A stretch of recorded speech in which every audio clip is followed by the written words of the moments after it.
We used to just be cool troubadours, slipping on each other's floors and stuff. And yesterday, he texted me and he said, "Hey man, you got a minute?" He called me on the telephone. He said, "Man, this guy's literally built a boat and traveled to Mississippi with his family in it. Like built it by his bare hands kind of fella. And met him a long time ago at a Starbucks in Beachmont.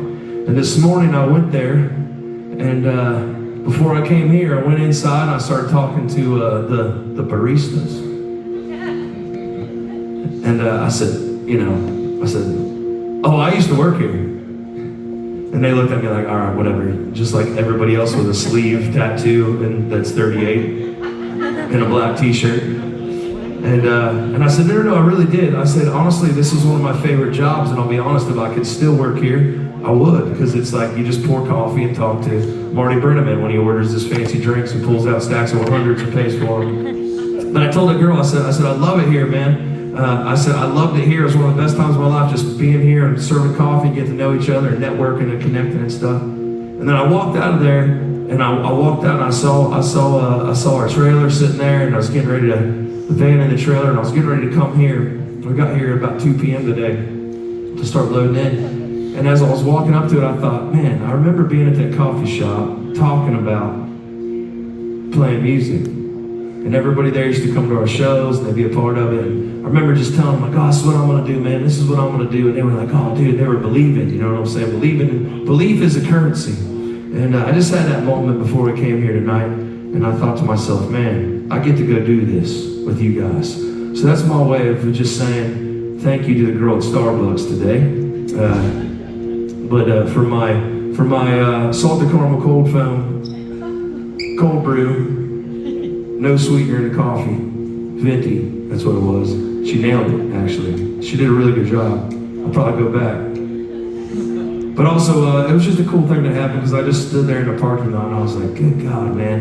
Sometimes I feel like I'm losing my mind that I get to provide for my family and feed them with this guitar and these songs. And that's because of you guys in this room, sincerely. Literally for these people in this room. Thank you so much for believing in this dream with me, in this thing. God, we've been doing this a long damn time, man. You just get better looking, my friend. Did you sing that Whisky song with me? You were like, yeah. That was one of my favorite parts of the night, kid.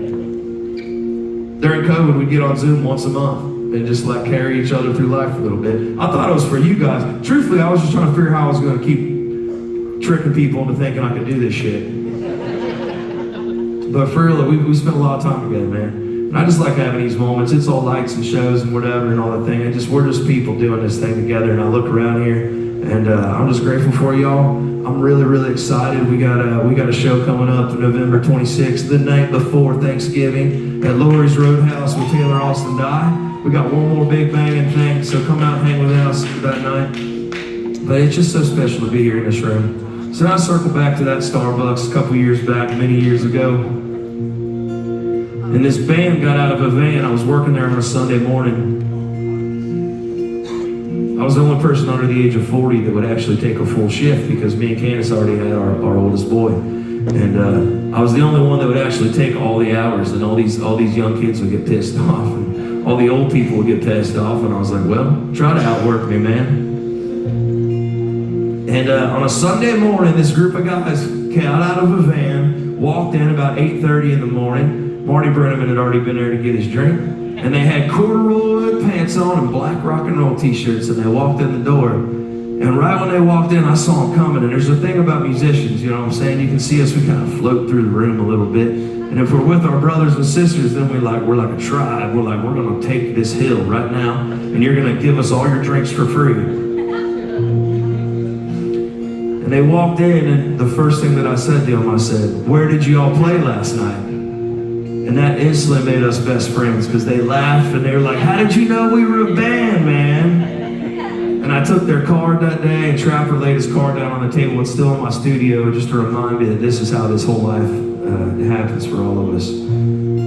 So I'm fast forwarding way forward. The last time we made a live record, the last time we did this, Trapper was there and he sang this song. And how poetic is. He's down in, near something Spring, Tennessee or whatever.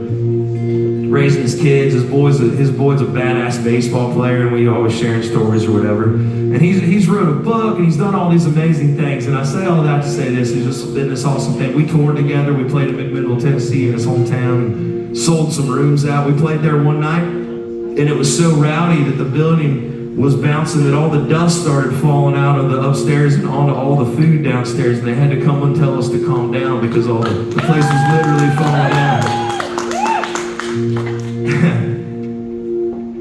So Trapper's one of the coolest people. I've never put out a song that I've never wrote a lyric on, and I love writing songs. But yesterday, Trapper called me. This shows how we've grown up together. He said, "Hey man, I got a question." I said, "Cool, I got like 10 minutes. Give me a call," which usually means I got an hour, but I'm in the middle of a Joe Rogan podcast. I don't really want to talk to anybody that long. And I don't know if you know this. If you do, you know me well. If you call me, it always goes to voicemail. Text me. I do not need to answer my phone. There's about 3 people on this planet that it goes straight to me. You just got to deal with that shit, man.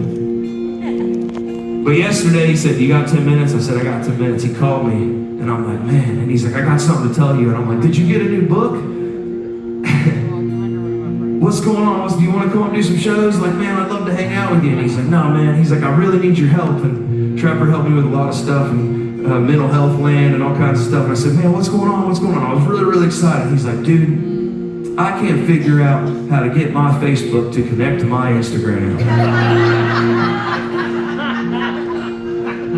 And at that point, we were 7.5 minutes into a 10-minute window of conversation. And I talked to him for about an hour. And he texted me as I pulled up tonight, and he said, "I got it figured out, brother. Have a good show." So this one's from my dear friend Trapper Haskins, and if y'all know these words, I'd love to hear you sing along. This song's called Out of State Tags. And listen, I might not be for everybody, but I'm for somebody, and that person might be you. And that story really wasn't for y'all, that was for me. And when you pay for the lights to be on, that's how this stuff works. So this one's called Out of State Tags. It goes like this.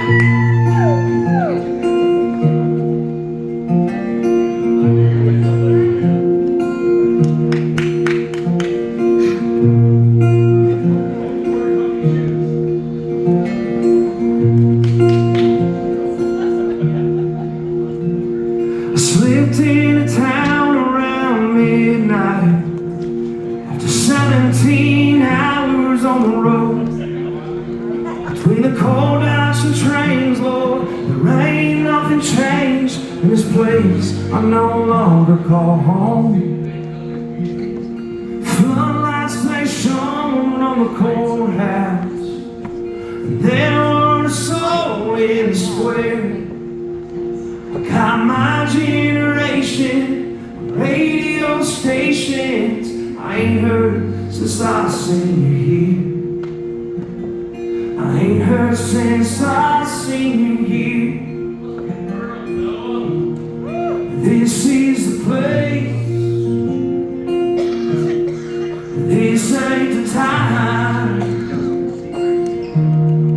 It's just the life that we used to live. Baby, it was yours, it was mine. Said our goodbyes. I packed on my bags. I'm just a stranger in my hometown. Come through without a state tax.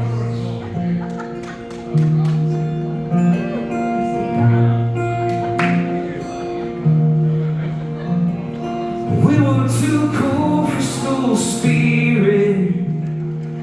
We were too young for the bars.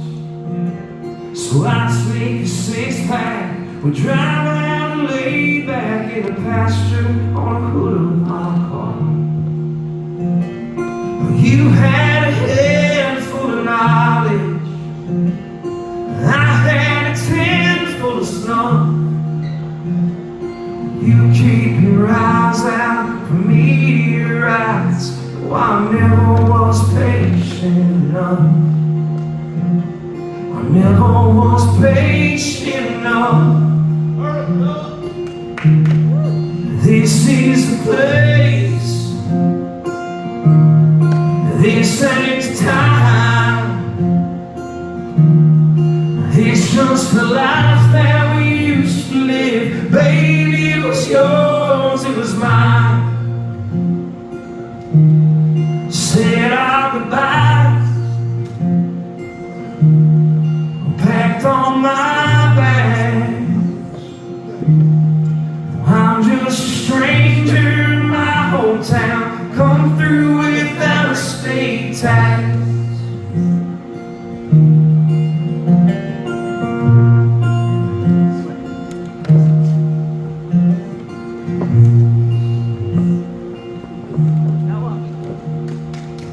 Did not think that I would see you, least of all here serving me.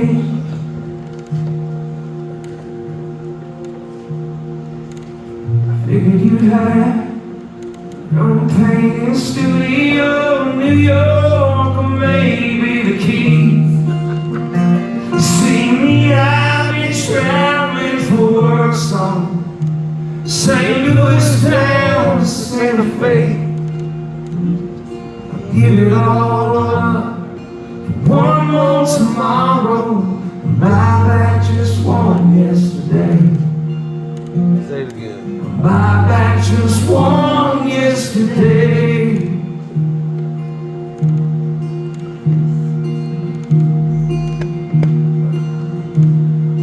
This is the place. This ain't the time. It's just the life that we used to live. Baby, it was yours, it was mine. Back it up. Said our goodbyes,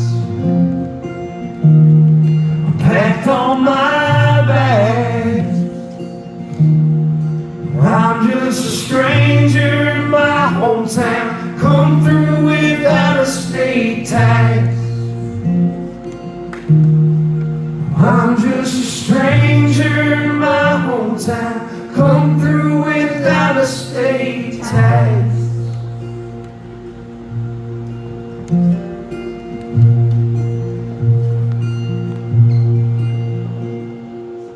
Woo!